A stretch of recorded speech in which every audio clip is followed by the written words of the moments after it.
வணக்கம். இப்பொழுது தமிழகம் முழுவதும்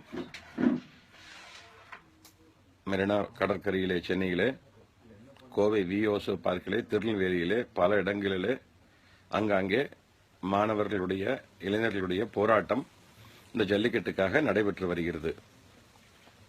இதில் முக்கியமான விஷயம் என்னவென்றால், நாம் எதற்காக போராடுகிறோம் என்பதை நாம் மனதிலே வைத்துக் கொள்ள வேண்டும்.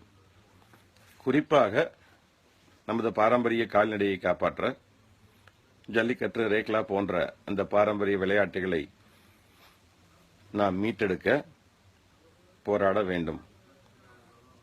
இந்த உச்சநீதிமன்றம் தடையினால் கடந்த 2 வருட காலமாக தமிழகத்திலே ஜல்லிக்கட்டு, ரேக்லா போன்ற விளையாட்டுகளும் இந்திய நாட்டிலே கர்நாடகா, ஆந்திரா, மகாராஷ்டிரா, குஜராத், பஞ்சாப், கேரளா போன்ற மாநிலங்களில் இந்த பாரம்பரிய கால்நடையை சம்பந்தப்பட்ட, காளைகளை சம்பந்தப்பட்ட விளையாட்டுகள் தடை செய்யப்பட்டிருக்கிறது.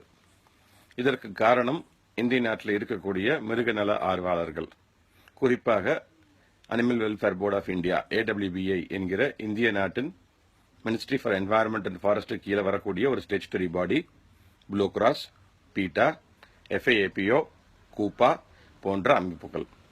ஆதலால் போராடக்கூடிய இளைஞர்கள் தயவு கூர்ந்து ஒரே ஒரு குறிக்கோளை முன்வைத்து, யாரிடமும் எந்த சச்சரவும் பிரச்சனையும் இல்லாமல் ஒரே ஒரு குறிக்கோளை முன்வைத்து amend PCA, prevention of cruelty to animals act, PCA ஆக்டை அமெண்ட் செய்து இது போன்ற பாரம்பரிய விளையாட்டுகளுக்கு தடை பெறாமல் மத்திய அரசாங்கம் உடனடியாக இந்த ஆக்டை அமெண்ட் செய்ய வேண்டும் என்று கேட்டு மட்டுமே போராடும்படி அன்புடன் கேட்டுக்கொள்கிறேன்.